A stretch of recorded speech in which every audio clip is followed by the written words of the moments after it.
Muy bien. Estábamos viendo entonces lo que es el nuevo consenso macroeconómico o nuevo consenso monetarista. Digo, hay varios nombres que ha recibido esta, esta nueva teoría, que es la teoría que actualmente eh, podríamos decir nos gobierna, o es la teoría dominante. Y retomando un poco donde nos quedamos la sesión pasada, pues este modelo lo que va entonces a justificar ahora es que el mejor instrumento para conducir una economía pues va a ser prácticamente la política monetaria.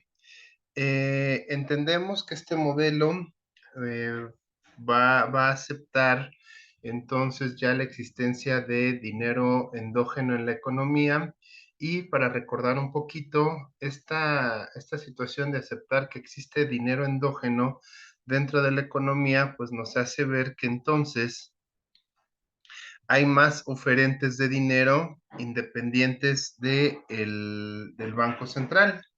Y esa situación entonces nos lleva a empezar a ver que la verticalidad que tenía esta, esta oferta de dinero, como lo mencionaban en su momento los keynesianos y como de alguna forma también lo aceptaban los monetaristas, pues empieza a mostrar más una tendencia hacia la horizontalidad, o sea, como que esta curva de oferta de dinero, entonces empieza a hacerse más horizontal y esa horizontalidad en la curva, pues lo que va a mostrar es que entonces el Banco Central pierde efectividad en una política monetaria que estuviera encaminada al control del dinero, al famoso control por los agregados monetarios. Yo les mencionaba, voy a ir un poquito a Excel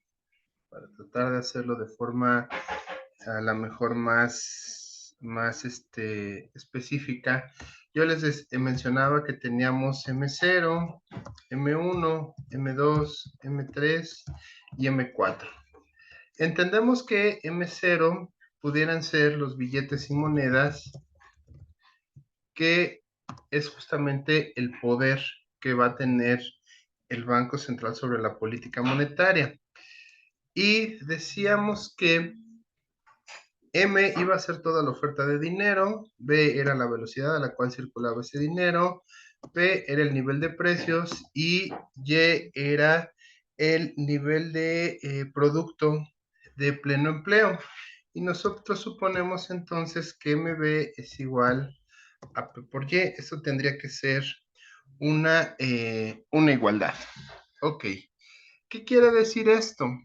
Que entonces M1 iba a ser la suma de M0 más ciertos instrumentos o representaciones del dinero no tan líquidas como los billetes y monedas, dependiendo del libro que estemos consultando o de la metodología que estemos consultando, estos M's pueden ir cambiando, ¿no? Entonces vamos a ponerlo como que este M de uno podrían ser los depósitos y a lo mejor los pagarés, ¿no? Y en este M2 es una liquidez menor que M1 y M3 entonces ya serían instrumentos menos líquidos y podríamos decir que M4 serían los cuasidineros, ¿no? Obviamente, les repito, esto va a depender de la metodología con la cual se esté tomando. Banco de México tiene una metodología, los libros tienen otra, dependiendo del autor, incluso se considera si existe M0 o no existe M0. Pero ¿qué característica tienen? Bueno, pues justamente vamos a suponer que M0 es igual a 1.000.000. Voy a expresar todo esto con comas para que sea más fácil. Aquí me falta un cero. Ok, y vamos a decir entonces que M1 va a consistir con los depósitos y pagarés que a lo mejor serían otros 500,000 pesos más M0. Esa es la característica, ¿no? Que como es un agregado monetario, pues debe de incluir al anterior.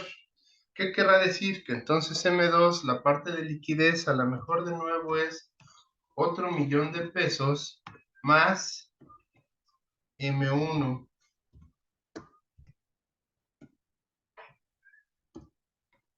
Y entonces nosotros vamos viendo que conforme el dinero se va haciendo menos líquido, va a irse incrementando por este factor justamente de ser un agregado. M3 a lo mejor la parte que incluiría los instrumentos menos líquidos que se pudieran ofrecer en ese mercado financiero, a lo mejor sería de 2 millones más este M2, ¿sí?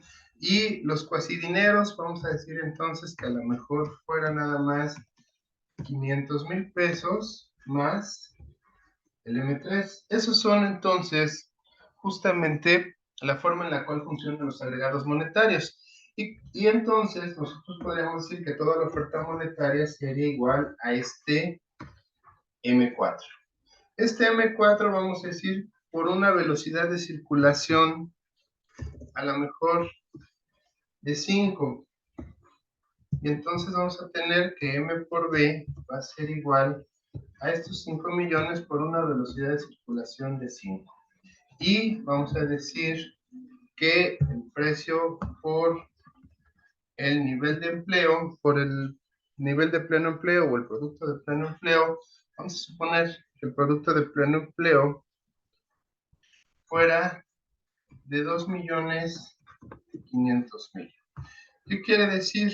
Que entonces el nivel de precios va a ser igual a, sería igual a 2, ¿no?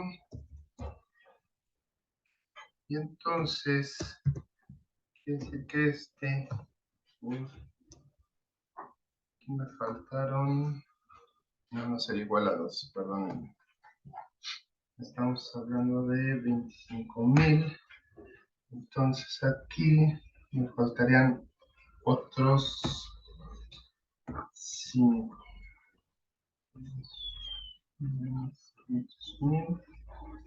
La velocidad, ok. Tendría que ser de 10, ¿no? Ok, el nivel de precios entonces sería igual de 10 para que quedara esto equilibrado. Ok, ¿qué va a pasar entonces? Que si M0, que es la política monetaria que tiene el Banco Central desde la visión keynesiana y desde la visión monetaria, pues si este entonces se reduce, por ejemplo, si el Banco Central entonces reduce la cantidad a 500,000, sería la mitad, entonces nosotros vemos que como la velocidad es constante y este nivel de producto también es constante porque es pleno empleo, pues aquí ya hay una desigualdad. ¿Y esa desigualdad qué tendría que ser? Bueno, pues esta desigualdad la tendríamos que ver nosotros reflejada en el nivel de precios, ¿no? ¿Cuánto sería entonces el nivel de precios? Si me pueden ayudar.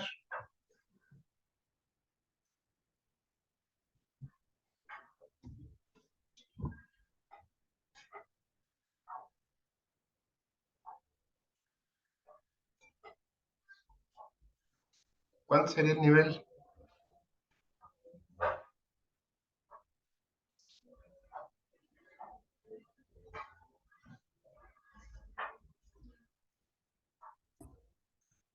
Ok.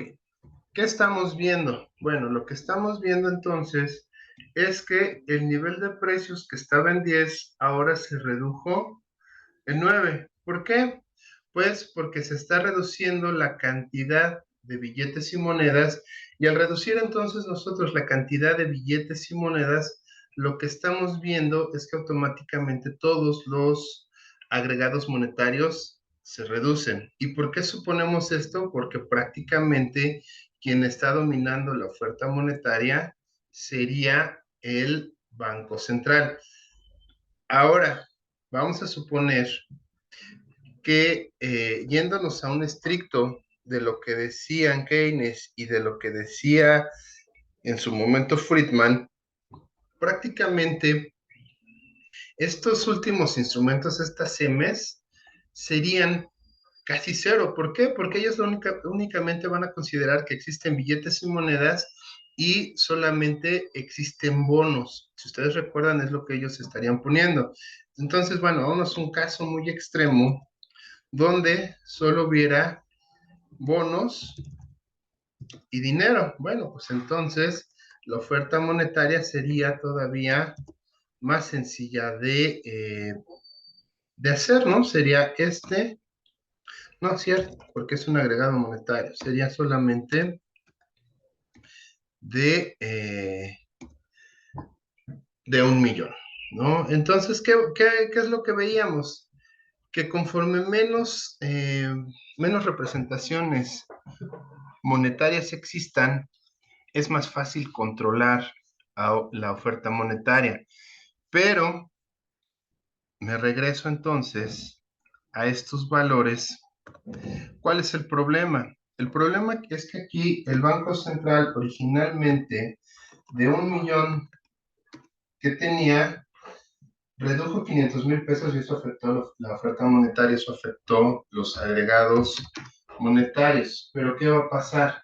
Lo que va a pasar es que entonces, cuando el dinero es endógeno, si ese millón que tiene el Banco Central ahora lo reduce a 500,000, este faltante, estos 500,000 que nos estarían faltando, ¿por qué? Porque el Banco Central ya decidió retirarlos, se van a compensar en algunas de estas EMES y por lo general se van a compensar con las EMES más lejanas, con los cuasidineros. Entonces, esos 500,000 que faltaron, aquí se estarían compensando, así con tres ceros, y entonces, de todos modos, toda la política monetaria ya resultaría ineficiente. Eso es lo que estaba sucediendo, o eso es lo que la realidad le estaba demostrando justamente a toda la teoría del monetarismo. Por más que tú redujeras estos billetes y monedas, que decidieras, bueno, ya no necesito ningún billete y moneda, aquí entonces se estarían compensando y entonces pierdes todo el poder de la política monetaria. ¿Sale? ¿Y a qué conclusión, a qué primera conclusión podemos llegar con esto?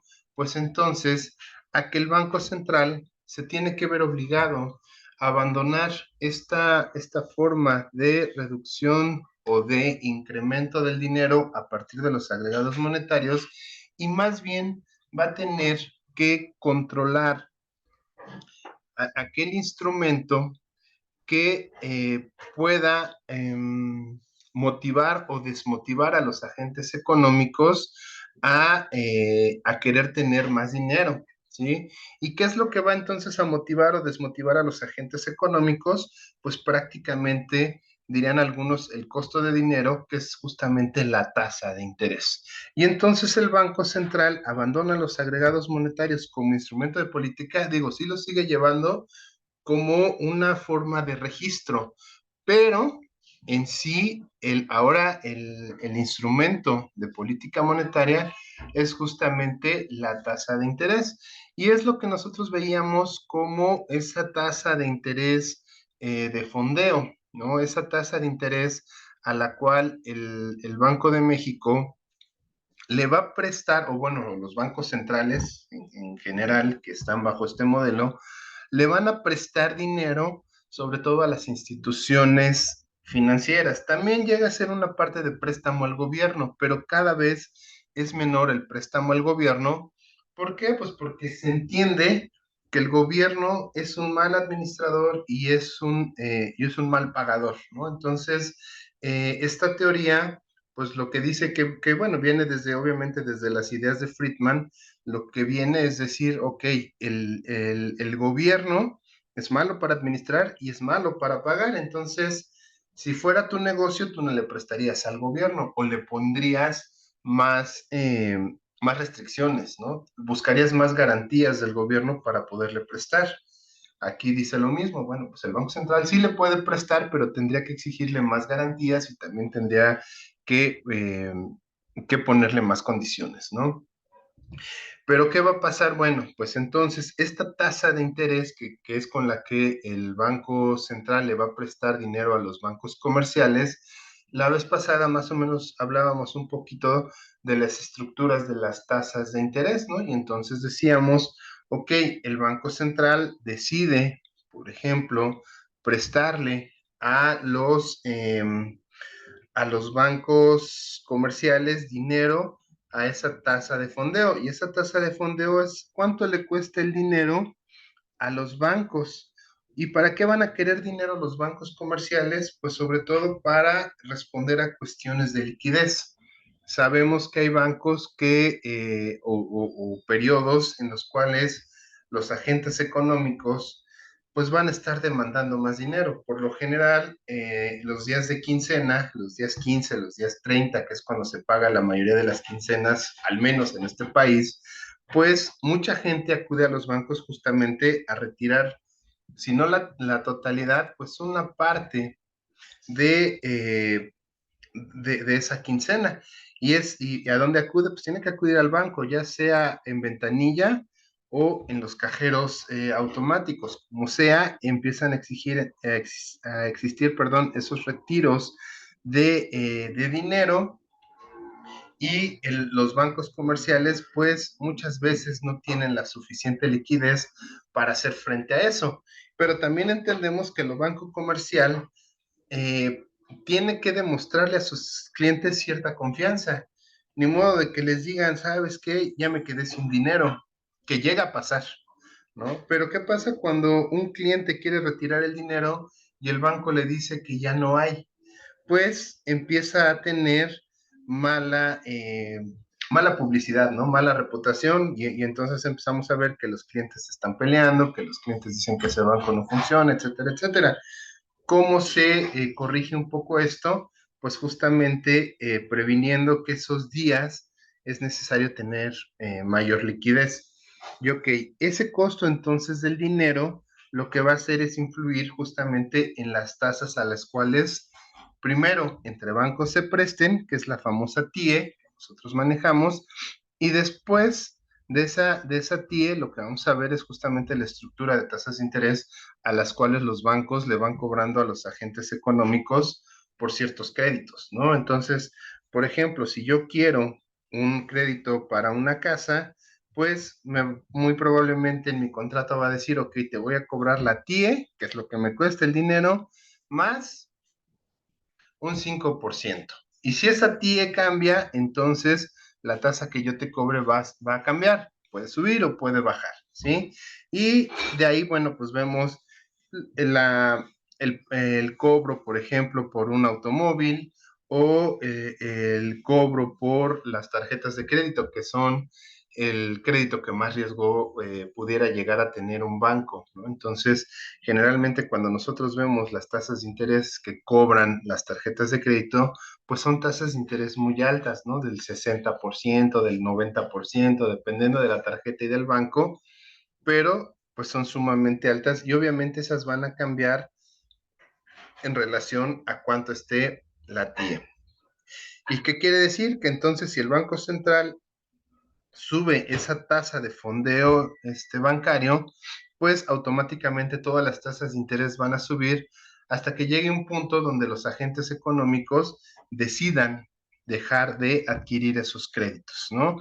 Y al revés, se esperaría que entonces si el Banco Central reduce la tasa de interés a la cual le presta a los bancos, pues los bancos a su vez reduzcan la tasa de interés a la cual le prestan a sus clientes y entonces los clientes estén más motivados a endeudarse, que esperaríamos para una cuestión de, de sanidad en la economía que ese endeudamiento fuera más bien hacia factores productivos.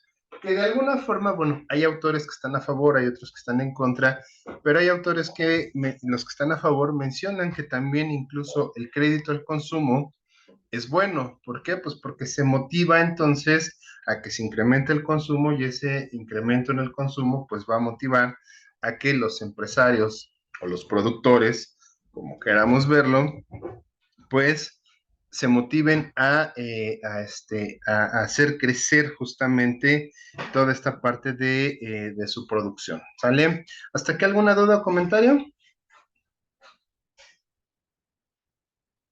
No, bro, todo bien.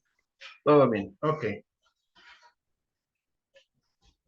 Bueno, continuamos y vamos a decir entonces que este consenso, este nuevo consenso que se genera, pues mayoritariamente va a ser el resultado de la combinación de los enfoques monetaristas que va a incluir justamente esta nueva escuela o nueva macroeconomía clásica. ¿Qué quiere decir? Nosotros, como hemos estado viendo, el monetarismo surge o resurge con Friedman y todos estos discípulos de Friedman, entre los que se encuentran sobre todo y destacan Sargent y Lucas, pues le van a dar continuidad a ese monetarismo y crean justamente esta nueva macroeconomía clásica. Ok, el consenso entonces lo que va a hacer es que todos estos teóricos de la nueva macroeconomía clásica van a estar haciendo esa revisión teórica de por qué no está funcionando ya el modelo que ellos proponen y van a llegar a la conclusión de que mucho de eso se va a depender justamente de la incorporación del dinero endógeno en la economía. Pero también, por otro lado, los neokeynesianos, que nosotros los podemos entender como todos estos discípulos que surgen o teóricos que descienden de la síntesis neoclásica, pues también se van a aliar, también van a tener un consenso justamente con estos monetaristas y entre ambos van a estar aportando entonces pues ya esta nueva formación teórica, ¿sale? Aquí hay que dejar claro que entonces el consenso es entre neokeynesianos, que estos neokeynesianos son los que vienen de la síntesis neoclásica, y a pesar de que ellos se autonombran como la sucesión directa de Keynes, pues, bueno, ya no en esta materia, pero posteriormente lo verán en otras materias como política monetaria, pues justamente estos neokeynesianos no son como tal considerados keynesianos, ¿no? Sino más bien neoclásicos que tienen cierta afinidad a ciertas cosas que dijo Keynes, ¿no? Entonces, bueno, retomando con esto, neokeynesianos y nuevos monetaristas se juntan, hacen sus aportaciones teóricas y crean esta nueva teoría dominante. Ok, seguimos. ¿Cuáles van a ser entonces estos supuestos que tiene este nuevo consenso macroeconómico, nuevo consenso monetarista? Hay varios, pero los más importantes van a ser que, de nuevo, suponen que los agentes económicos son racionales y optimizadores. ¿Qué quiere decir? Que entonces los agentes económicos siempre van a estar revisando y entendiendo y analizando toda la información que tienen disponible y a partir de ese raciocinio que se genera van a buscar la optimización de sus actividades económicas. Entendemos que esta racionalidad que tienen los agentes económicos no siempre va a ser la mejor, pero por lo mismo se entiende entonces que esas deficiencias que llegaran a tener los agentes económicos de acuerdo al raciocinio para tomar sus conclusiones y sus expectativas, si es mala, pues entonces tendrán que asumir el costo de haber hecho un mal análisis. Pero suponemos que ese costo es tan fuerte que entonces los agentes económicos aprenden de sus errores y cada vez se van especializando más hasta llegar a un punto donde ya resulta imposible engañarlos, ¿sí? Entonces, como veíamos también cuando revisábamos la cuestión de la nueva macroeconomía clásica, por ejemplo, decíamos, bueno, el gobierno y las autoridades que lo apoyan, la autoridad monetaria y la autoridad fiscal, en un primer momento, cuando los agentes económicos no tienen información suficiente, el gobierno puede engañarlos, puede decirles que la política va a ser de una forma y actuar de otra, pero los agentes aprenden de sus errores. Y entonces a lo mejor no a la segunda, pero sí a la tercera o cuarta vez que ocurre esto, los agentes aprenden de esos errores y ya no son tan fáciles de engañar, hasta que llega un momento donde prácticamente se pierde la confianza en el gobierno y las autoridades, si el gobierno y las autoridades siguen tratando de engañarlos, ¿sale? ¿Qué otra cosa va a suponer entonces este modelo? Va a suponer que los agentes económicos saben distinguir entre variables que son reales y variables que son nominales. ¿Por qué? Porque esta racionalidad entonces les va a permitir darse cuenta a los agentes económicos que muchas variables se encuentran expresadas en términos nominales, pero entre más información poseen, van a poder entonces transformar esas variables nominales hacia variables reales y con las variables reales poder tomar una mejor decisión.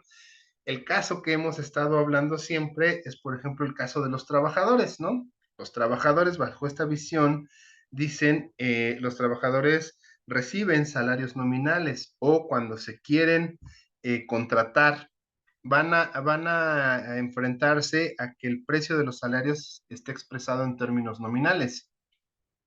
Pero como conocen eh, cómo está la inflación, cómo está su economía, generan expectativas y todo eso, esas variables nominales que son las del mercado logran transformarlas a variables reales y a partir de eso deciden si sí se contratan o no.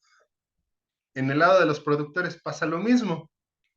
Igual los productores podrán ver cuál es el costo de todos los costos, bueno, valga la redundancia, todos sus costos de producción y, este, y decir, ok, ahorita las materias primas tienen este precio nominal, pero yo sé que el precio real de esta materia prima es de tanto, o de este factor de la producción es tanto, o de este instrumento financiero es de tanto. Entonces, realmente yo sí voy a tener una ganancia o no la voy a tener, y a partir de eso genero mis expectativas y a partir de eso actúo en consecuencia.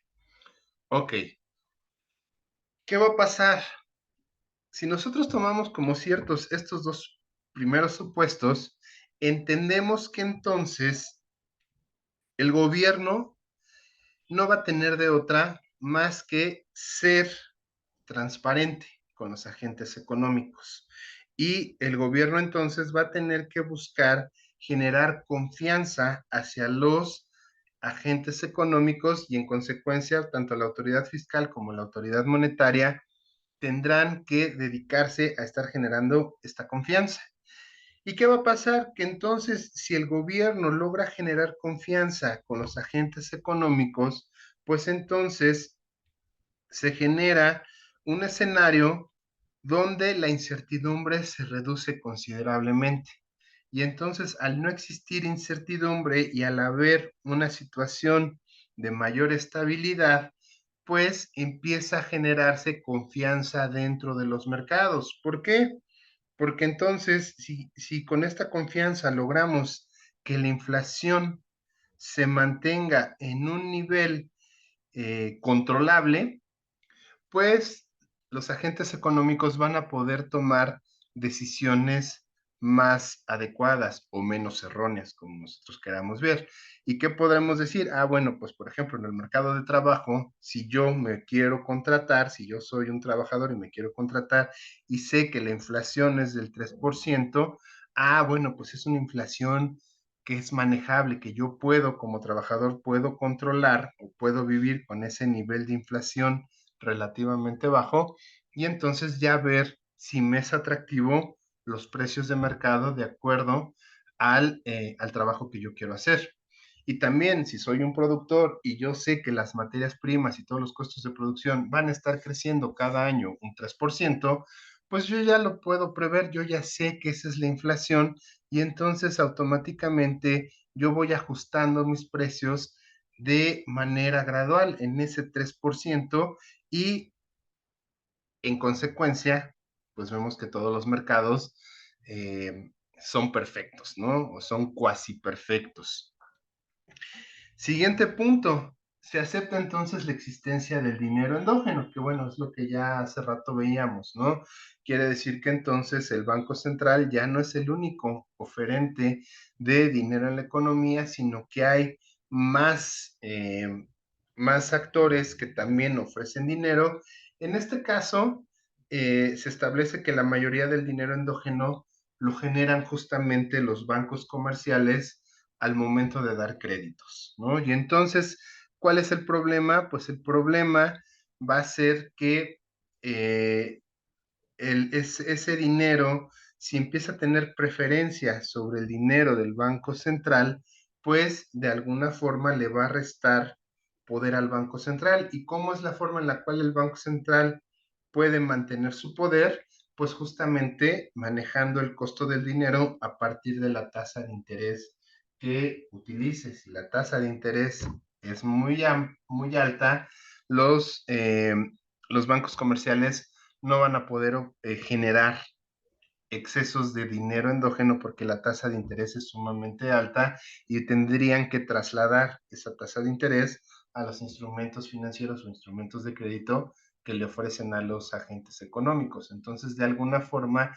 se entiende que el Banco Central va a ser la hora o el mecanismo con el cual va a poder controlar la cantidad de dinero de manera indirecta, pero controlar la cantidad de dinero que existe justamente en la economía, ¿no? O si necesita que haya más dinero para hacer circular la economía, entonces, pues lo que puede hacer es ir reduciendo la tasa de interés. ¿Para qué? Para que los créditos en general se reduzcan y sobre todo la cuestión de la inversión, del financiamiento hacia la inversión, pues entonces se vea motivado y haya un mayor endeudamiento, pero hacia factores productivos, ¿no? Y con eso buscar que la economía crezca.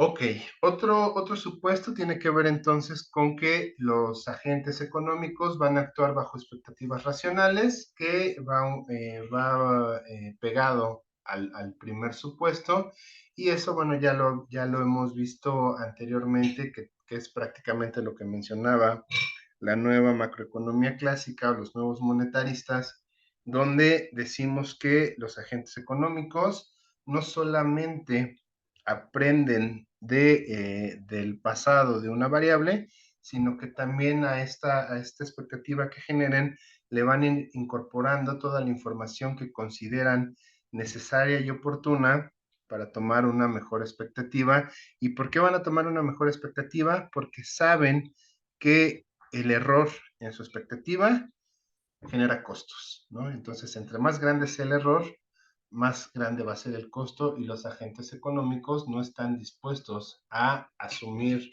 por largos periodos esos costos eh, generados obviamente por su inexperiencia, ¿sí? Y el último supuesto principal es que nos van a decir que en este modelo retoma de nuevo que la tasa de interés no se va a dar en el mercado de dinero, como decían los keynesianos. Si ustedes recuerdan, según los keynesianos, la tasa de interés estaba entre la oferta y la demanda de dinero. En este caso, se dice que la tasa de interés va a estar determinada justamente en el mercado de fondos prestables. O sea que para que yo pueda invertir en algo que donde mis recursos propios ya no me alcanzan, voy a tener que recurrir a un crédito. Y ese crédito yo lo voy a poder recibir solamente si existe un ahorro previo, si hubo alguien que estuvo dispuesto a darme sus recursos para que yo pudiera poderlos invertir. Entonces, ¿qué sucede aquí? Que va a motivarse esa cuestión de que los agentes económicos, sobre todo los que tienen o los que poseen grandes recursos económicos, pues los lleven justamente a este mercado de fondos prestables a ahorrar. Y entonces todo este ahorro que se genere va a ser exactamente el mismo ahorro o la misma cantidad de recursos que se van a poder prestar para que quienes invierten logren hacerlo. ¿Qué quiere decir? Que entonces, si el ahorro es bajo, pues eso explicaría que la inversión también es baja. ¿Dudas? No, profe. Sobre todo con este último punto, ¿hay alguna duda? O sea, ¿necesito yo tener un ahorro previo para poder invertir? Bueno, o sea, en la economía, necesito que alguien primero ahorre para que ese ahorro se lo pueda yo prestar a alguien y él lo pueda transformar en un proceso productivo. No hay ninguna duda con el ahorro ex ante. Bueno, ¿puedo continuar? Sí, profe. Seguimos entonces. Este modelo va originalmente se conoce como el modelo de tres ecuaciones, pero se ha agregado una cuarta ecuación porque esa cuarta ecuación tiene que ver justamente para las economías abiertas. Y entendemos que actualmente todas las economías capitalistas son economías abiertas, ¿sale? Entonces, ¿cuáles van a ser estas cuatro ecuaciones que van a definir el modelo? Bueno, pues van a ser ecuaciones, una se va a dedicar a explicar el comportamiento del producto, otra va a explicar el comportamiento de los precios, otra el comportamiento de la tasa de interés y la última, que es la que les digo que se adiciona para economías abiertas, es la del tipo de cambio. Entonces, vamos a ver que ahora existen cuatro variables o cuatro incógnitas que son importantes. El nivel de producto, el nivel de precios, la tasa de interés y el tipo de cambio. ¿Qué quiere decir? Que entonces a las economías les va también a afectar, sobre todo a las economías abiertas, les va a afectar el tipo de cambio. Y sobre todo a las economías que están en vías de desarrollo, como México, ¿no? A lo mejor una economía como la estadounidense, una economía como la inglesa o como las francesas, pues el tipo de cambio no les resulte tan importante. No quiere decir que no sea importante, sino que no es tan primordial como pudiera ser en el caso de México. En el caso de México nosotros sí dependemos mucho de el tipo de cambio. Ok, para la cuestión del producto, para la cuestión del producto se va a retomar la idea de una curva IS, que esa curva IS, si ustedes recuerdan, nos va a mostrar entonces todos los equilibrios que van a existir en el mercado real, en el mercado de bienes y servicios para cada nivel de producto, cuál es la tasa de interés que le corresponde o cuál es el nivel de producto dependiendo de la tasa de interés, como ustedes lo quieran ver, ¿sale?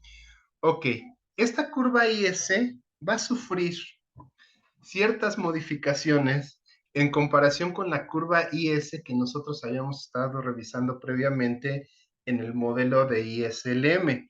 De hecho, el modelo ISLM, como ya no se considera el mercado de dinero como algo importante, puesto que ya no hay un solo oferente, sino varios oferentes, prácticamente la LM se desecha del modelo de la síntesis y entonces se retoma solamente la curva IS, pero se modifica un poco. ¿Y qué quiere decir? Que entonces ahora la curva IS lo que nos va a mostrar es el nivel de producto cuando iguala a la demanda agregada. Pero ahora la demanda agregada se va a componer por esa A que nosotros veíamos como atestada, ahora nada más es simplemente una A mayúscula, que es el componente autónomo, o sea, es toda la parte de la demanda que no depende del ingreso. Y eso va a ser menos un parámetro de elasticidad alfa, ahorita les hablo sobre ese parámetro de elasticidad, que va a tener una relación con la tasa de interés real. Ok, aquí, si ustedes recuerdan, la curva original hablábamos de tasa de interés nominal. Ya para este modelo se desecha la tasa de interés nominal y se toma en cuenta entonces la tasa de interés real. Ahorita vemos también lo de la perturbación. Voy a regresarme al parámetro de elasticidad. ¿Qué es ese parámetro de elasticidad alfa? Va a medir la elasticidad que va a tener sobre todo el consumo en relación a la tasa de interés real. ¿Y qué va a ser esa relación de consumo?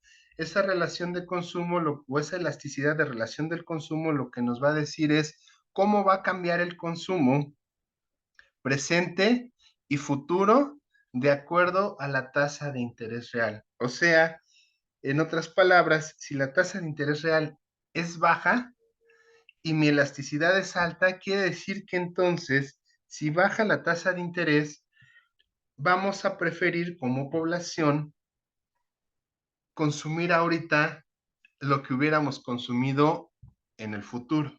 ¿Por qué? Porque ahorita me conviene entonces endeudarme porque la tasa de interés es sumamente atractiva. Y además, la elasticidad, bueno, pues va a depender de qué tanto confío de esa tasa de interés real. Caso contrario, si esa elasticidad es alta y la tasa de interés aumenta, va a querer decir que entonces la gente va a evitar consumir ahorita lo del futuro y entonces va a ser más precavida y va a tratar entonces de consumir posteriormente hasta el momento donde la tasa de interés le sea atractiva. ¿Sí? Eso quiere decir este parámetro de elasticidad. Y ahora vamos a ver que a todas estas ecuaciones, todo este modelo, ya también va a incluir lo que se conoce como los choques estocásticos o perturbaciones estocásticas. ¿Qué es esta epsilon 1?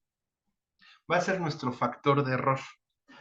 Ahorita no puedo entrar mucho a detalle con esto porque esto se explica más bien ya en clases de econometría, que es lo que ustedes tendrán en el siguiente semestre.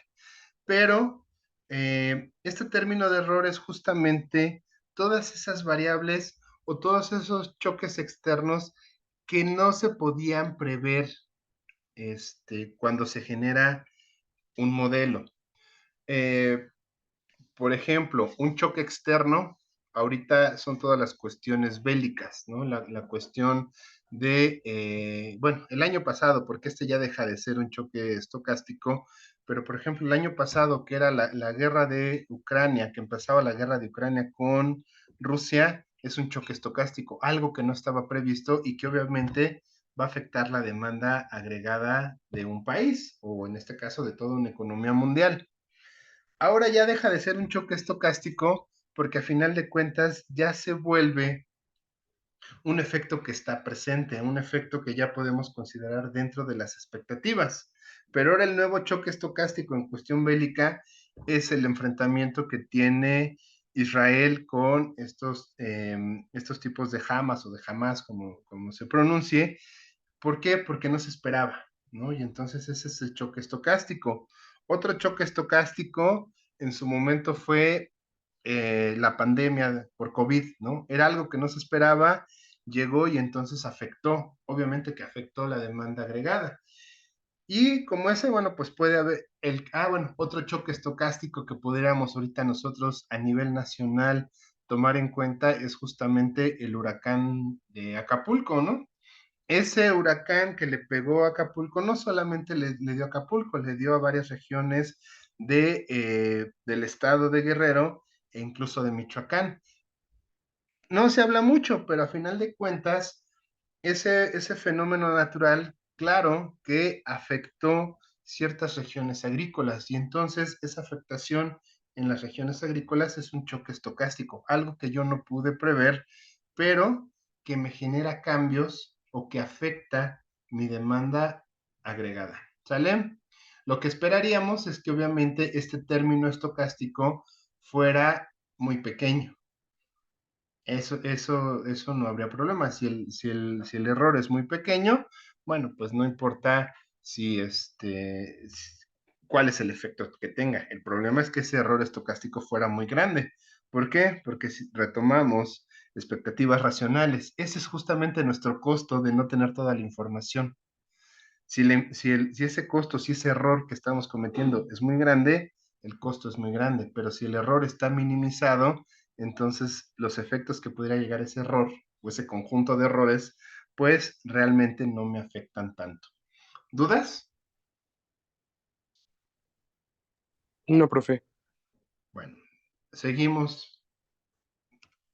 La siguiente ecuación va a ser la ecuación que se conoce como la curva de Phillips, pero obviamente esta ya es una curva de Phillips de el tipo monetarista, o sea, una curva de Phillips de largo plazo, que si bien se puede aplicar en ciertos casos para el corto plazo, realmente va enfocada hacia un largo plazo. Y entonces, esta curva, ¿sobre qué va? Pues prácticamente sobre el tema de los precios, sobre el tema de la inflación y es muy parecida a la que veíamos nosotros en esta parte del monetarismo, que nos dice que entonces la inflación observada va a ser igual a la inflación observada de un periodo rezagado, o sea, a la inflación que se observó el periodo anterior, más un parámetro de sensibilidad beta que va a multiplicar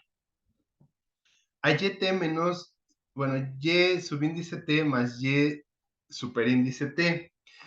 Y esta diferencia nosotros lo vamos a conocer como la brecha del producto. ¿Qué quiere decir? Esta Y subíndice T lo que nos va a decir es cuál es la demanda agregada que se observó en este periodo. O bien, traduciéndolo, podríamos decir cuál es el PIB que nosotros observamos para este año que nosotros estamos estudiando. Y esta Y superíndice T es justamente el ingreso objetivo, lo que nosotros entenderíamos como nuestro ingreso potencial o nuestro nivel de ingreso o de producto de pleno empleo. Entonces, ¿qué estamos viendo aquí? ¿Cuál es la diferencia entre el PIB que tenemos nosotros o el nivel de producto que tenemos nosotros actualmente menos el nivel que nosotros pudiéramos tener si estamos trabajando en pleno empleo? ¿Qué buscaríamos? Lo que buscaríamos es que entonces esta diferencia entre el PIB observado y el PIB de equilibrio o el PIB objetivo fuera menor, que nosotros estuviéramos lo más cercano al pleno empleo. ¿Por qué? Pues porque se supone que ese es nuestro óptimo. ¿Qué entendemos? Que entonces entre más grande sea esa brecha o esta diferencia entre lo observado y lo potencial, pues el efecto inflacionario va a ser mayor, ¿sale? Y esto se le va a sumar también una perturbación o choque estocástico, todos los errores que no estamos considerando para la inflación observada que estamos nosotros aquí representando, ¿no? Todo lo que no se puede explicar por la inflación del año anterior o del periodo anterior y de esta brecha de producto será justamente el error. Y de nuevo, que buscaríamos que el error fuera mínimo, minimizar el error lo máximo que se pudiera. ¿Sí? ¿Dudas?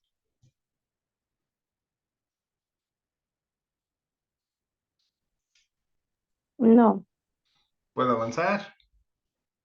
sí, Sí, profe. Ok. Siguiente Ecuación. Esta yo creo que es la ecuación más importante para los teóricos de este modelo. Y se va a conocer como la regla de Taylor. Esta regla de Taylor lo que nos va a explicar es justamente cuál es la tasa de interés real observada, pero también a partir de esta regla de Taylor va a servir como base para que el Banco Central determine cuál es la tasa nominal de mercado que va a estar utilizando. ¿Sí? Nosotros sabemos que entonces el Banco Central va a requerir de la tasa de interés, pero la tasa de interés que el banco utilice como tasa de referencia es una tasa nominal. Lo que está detrás de esto, o de esa tasa que el Banco Central utiliza, es justamente la tasa real de interés. Y ok, ¿cómo se obtiene entonces esa tasa real de interés? La tasa real de interés nos va a decir que es igual a una tasa natural de interés. Ok, aquí hay que tener cuidado. Entonces ya estamos hablando de tres tasas de interés distintas. La tasa nominal, la tasa real y la tasa natural. ¿Cuál es la tasa natural de interés? ¿Se acuerdan que yo les hablaba la sesión pasada de que se buscó dentro de toda la bibliografía que existía de corte neoclásico quien hablaba sobre el dinero endógeno? Y por ahí encontraron un escrito perdido de un autor sueco de nombre Knut Wicksell, donde él mencionaba un caso hipotético de dinero endógeno. Y a la conclusión que llegaba es que el control justamente del dinero endógeno respondía a partir de una tasa natural de interés. ¿Y qué es esta tasa natural de interés? Pues prácticamente esta tasa natural de interés entenderíamos que es la tasa de interés en la cual la economía mantiene su estabilidad. Su estabilidad, ¿cómo la expresaríamos ahora? Bueno, una estabilidad en la cual la tasa de inflación fuera una tasa de inflación baja y controlable y la tasa de desempleo fuera una tasa de desempleo natural, la famosa NAIRU.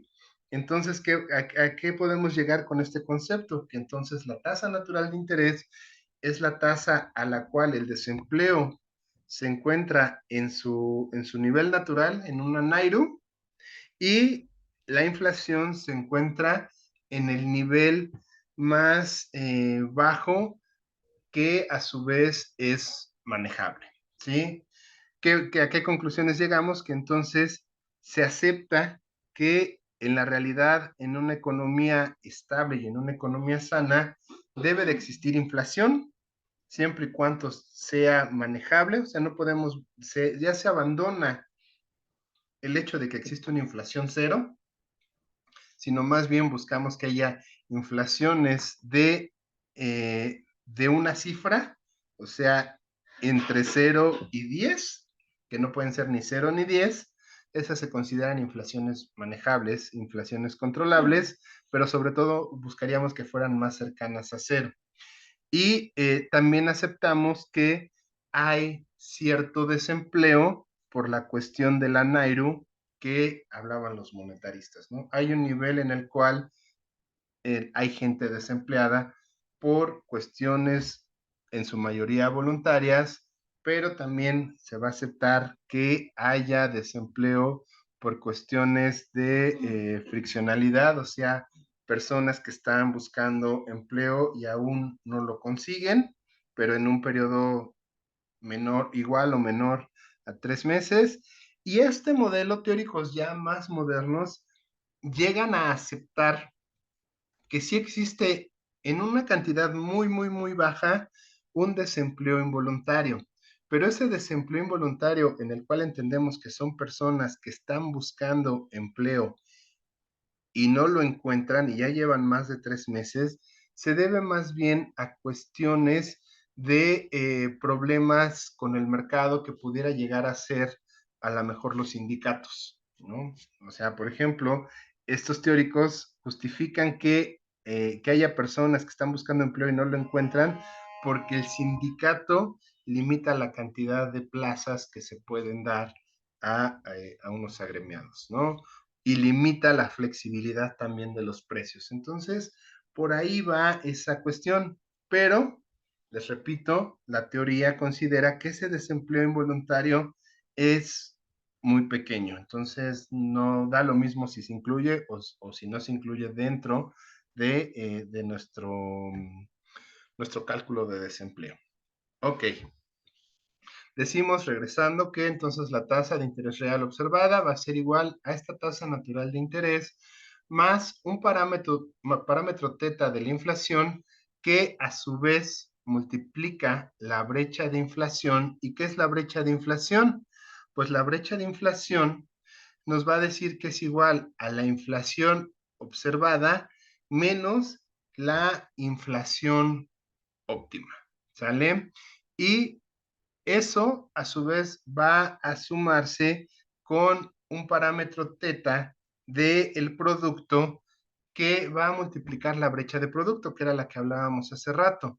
O sea, esa brecha que existe entre el pleno empleo o el empleo deseado u óptimo menos el empleo realmente observado. ¿Y qué va a pasar con esta regla de Taylor? Parte importante de la regla de Taylor es que nos va a decir que estos parámetros o estos coeficientes teta, que van a ser tanto para la inflación como para el nivel de producto, van a tener que tener valores entre 0 y 1, pero sobre todo la suma de ambos tiene que ser igual a 1. ¿Qué quiere decir? Que, por ejemplo, si el parámetro teta de inflación es igual a 20, bueno, a punto 20, entonces el parámetro que tiene que ver con producto tendrá que ser de punto 8. ¿Para qué? Para que en suma nos den 1. ¿Y de qué dependerá esos parámetros? Bueno, Taylor tiene todo un escrito sobre eso, pero Taylor va a decir que de eso se van a ir dando cuenta los propios bancos centrales y van a ver que va a tener mayor peso o mayor ponderación la brecha de producto o la brecha de inflación. Al final de todo este documento, digo, ya les estoy adelantando una lectura. Taylor va a llegar a la conclusión de que lo óptimo es que estos parámetros se encuentren nivelados. ¿Qué quiere decir? Que entonces, o bien aquellos bancos centrales que todavía no deciden a qué darle más peso y no tienen información suficiente para darle más peso a uno u a otro, lo que querrá decir es que entonces estos parámetros cada uno debería de valer 0.5 para darles el mismo peso.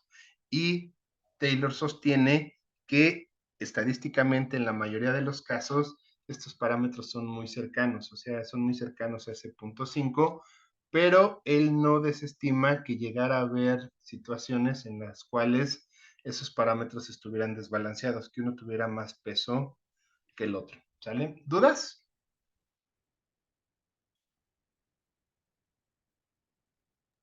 No, No, profe. profe, creo que no.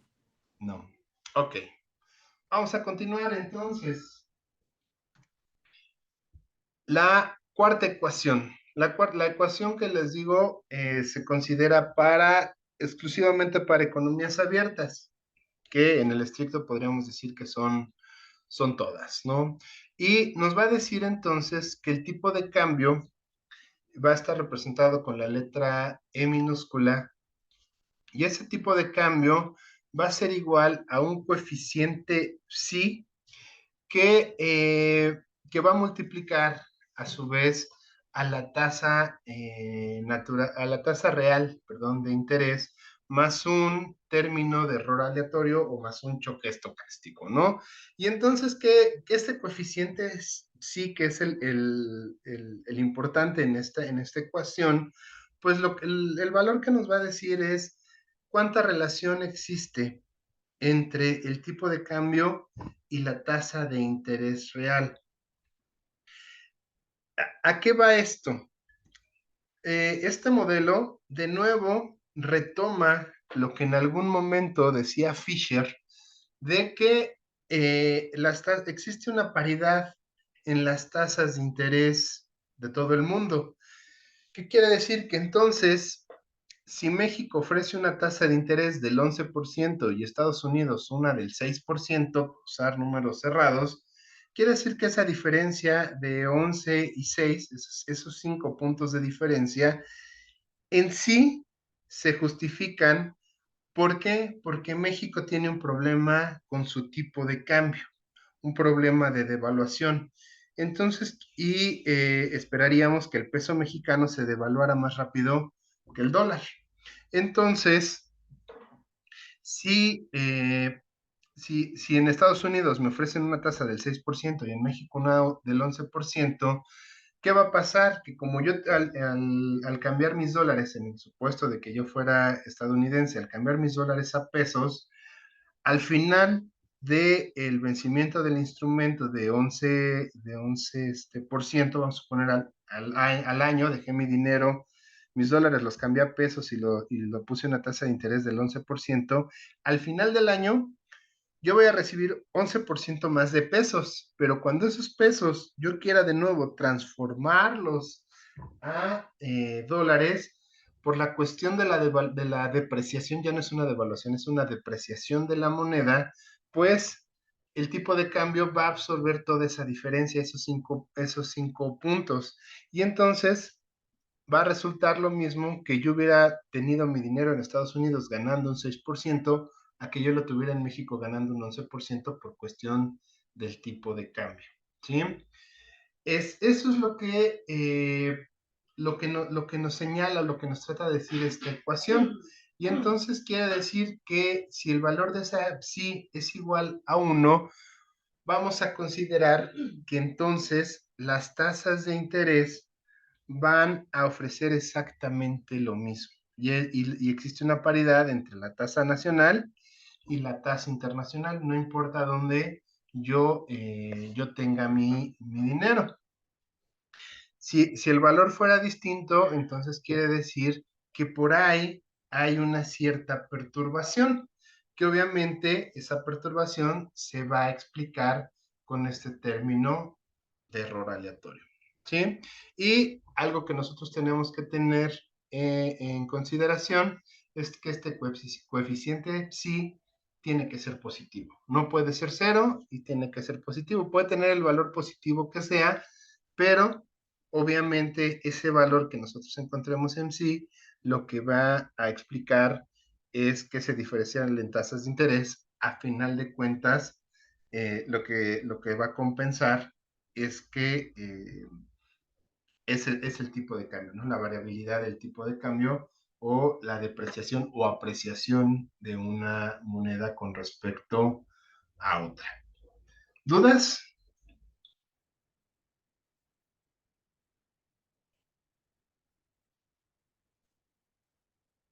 No, profe. No. Bueno, continuamos.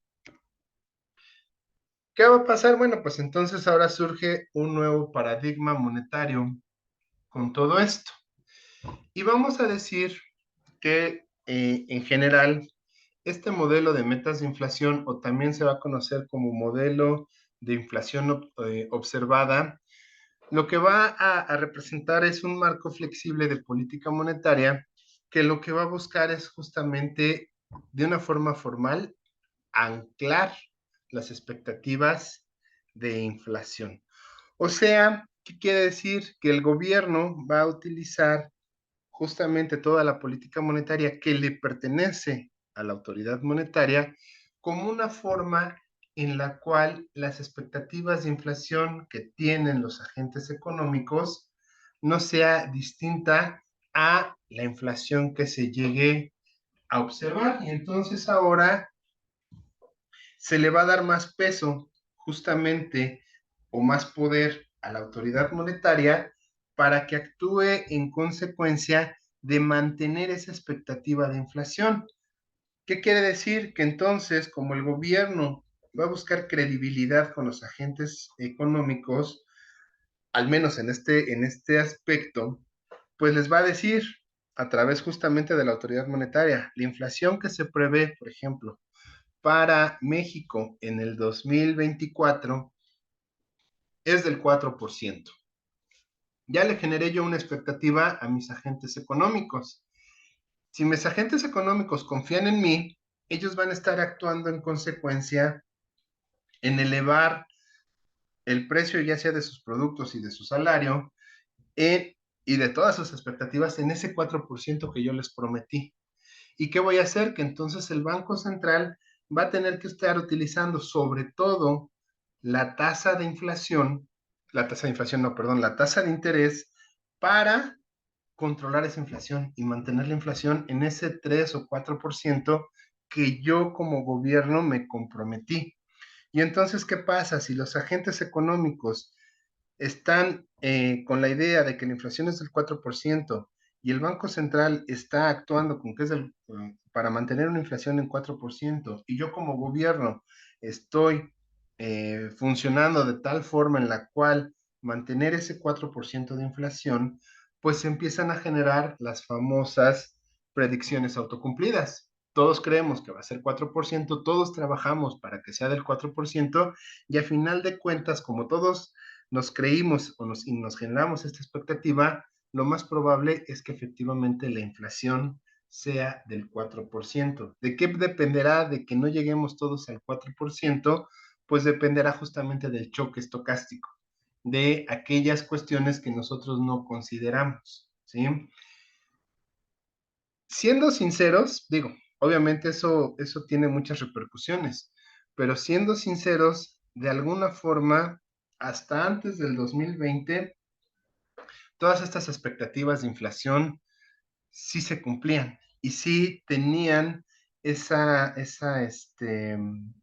predicciones autocumplidas. Obviamente tiene muchos efectos detrás que pueden llegar a ser perjudiciales, pero si nosotros observamos el caso, por ejemplo, de México, o también en algunos casos la parte de Chile, que también está bajo este modelo, vemos que la inflación de alguna forma está controlada, ¿sale?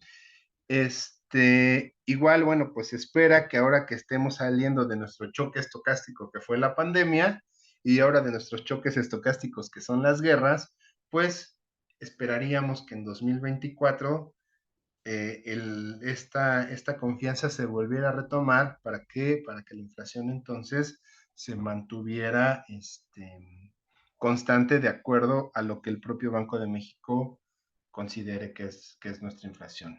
¿Sale? Ok. ¿Qué va a pasar? Bueno, pues con respecto al modelo macroeconómico, lo que va a gobernar es la famosa regla monetaria. Y esa regla monetaria va a depender justamente de la regla de Taylor, ¿sí? Y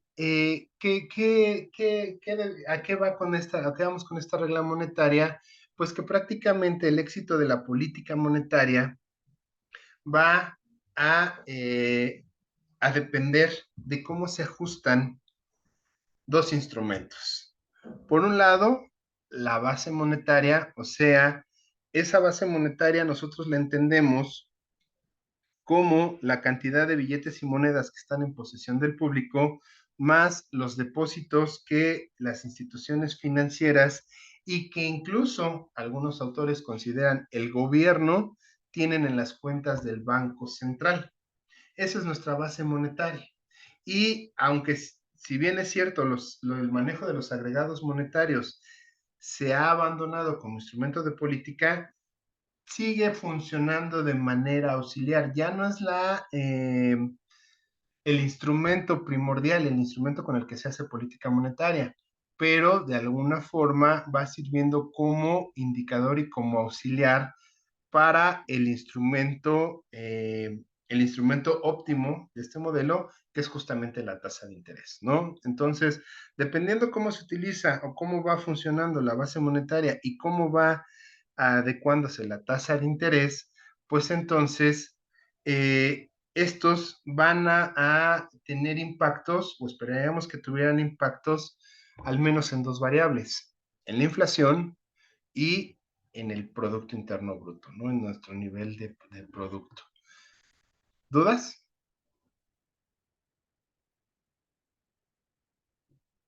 No, profe. Bueno, Seguimos. Vamos a ver esta parte de la base monetaria y vamos a decir entonces que la base monetaria se va a componer por el crédito que da el Banco Central, que bueno, aquí lo vamos a entender como CBC, y ese crédito que da el Banco Central se puede a su vez desagregar en dos tipos de créditos. Créditos que el banco le otorga a las instituciones financieras, que pueden ser no solo bancos, pueden ser aseguradoras o pueden ser otro tipo de instituciones financieras que estén cercanas al banco central, afianzadoras, etcétera, etcétera. Y también el crédito que le da al gobierno. Obviamente, este crédito que se le da al gobierno en muchos países es casi cero, ¿no? Es mínimo. Ya los bancos centrales han optado por ya no prestarle al gobierno. A veces sirven como intermediario. ¿Qué quiere decir? Que, por ejemplo, cuando el gobierno recibe un crédito del Banco Mundial o del FMI, pues esos créditos se van a depositar en las cuentas del Banco de México, pero ya no es un crédito que esté dando directamente el Banco de México, sino más bien el crédito viene desde Banco Mundial o desde FMI. Ya es muy poco el crédito que el Banco Central le otorga al gobierno. ¿Por qué? Pues por todo esto que hemos estado hablando de que si el Banco Central le presta al gobierno, lo más probable es que el gobierno nunca le pague o se tarde muchísimo en pagarle, ¿sale?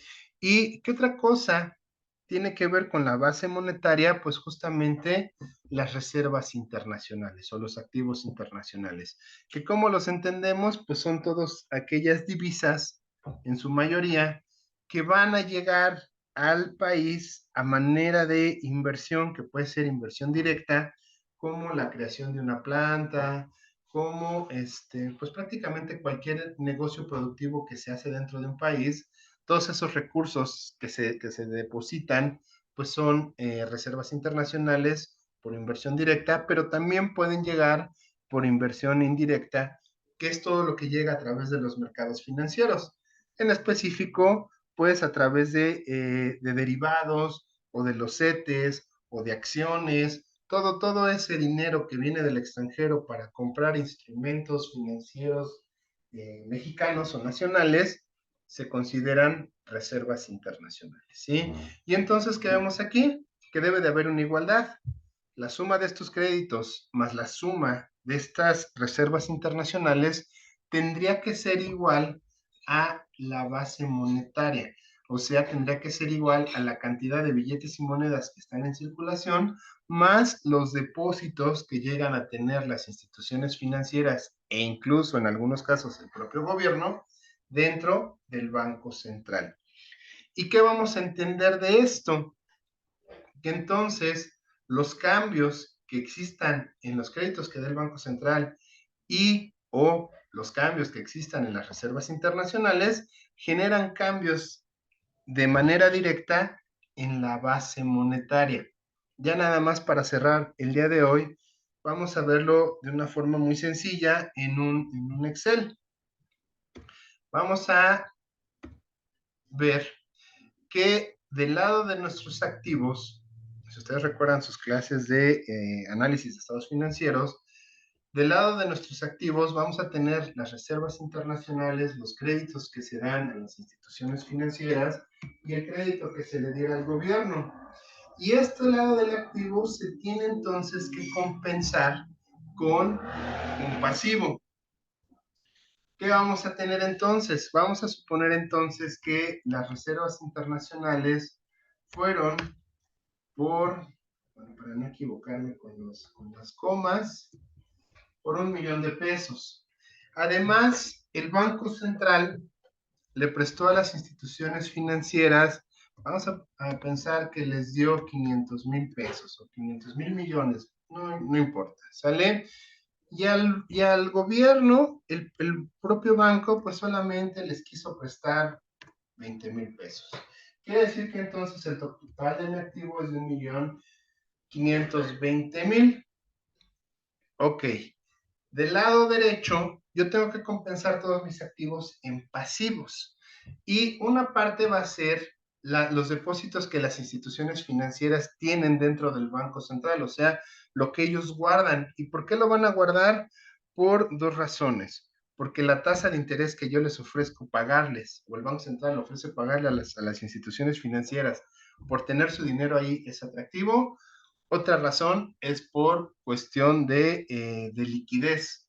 Ahorita guardo el dinero porque después lo voy a necesitar para pagar ciertas obligaciones, como pudiera ser el pago de las nóminas, etcétera, etcétera, ¿no? O de ciertos programas. Por ejemplo, los programas que del gobierno muchas veces los paga a través de los bancos comerciales.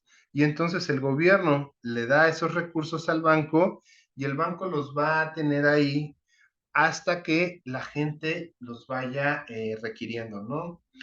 Entonces, bueno, vamos a decir que esos depósitos a lo mejor simplemente son de 200,000 pesos y el gobierno también decide a lo mejor depositar 10,000 pesos. Ok, aquí estamos viendo que entonces existe un desbalance.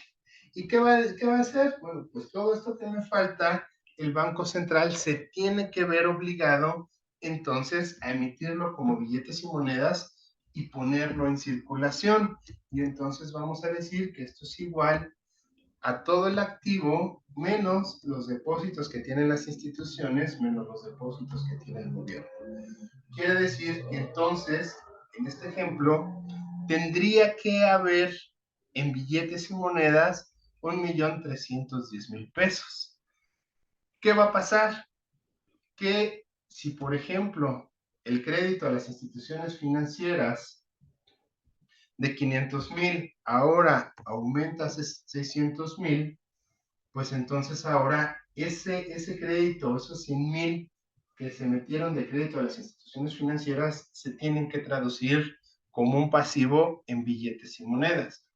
O las reservas internacionales, que es lo que no se puede controlar. No podemos controlar cuánto dinero entra y cuánto dinero sale, sobre todo porque no tenemos, por lo menos México, hay países que sí lo tienen como Chile, pero México no tiene una política ni para la entrada de capitales ni para la salida de estos, ¿no? Entonces, si de repente se empiezan a ir esos capitales, sobre todo especulativos, pues podríamos decir que a lo mejor las reservas quedan en 500,000. Y entonces, ¿qué tiene que hacer el Banco Central? Pues empezar a recoger billetes y monedas porque ya solo puede tener en circulación 910,000 pesos. ¿Sí? ¿Queda claro entonces cómo funciona esto? Sí, profe, todo claro. Ok. Bueno, vamos entonces a dejar aquí la sesión de hoy y nos estaríamos viendo para la siguiente sesión.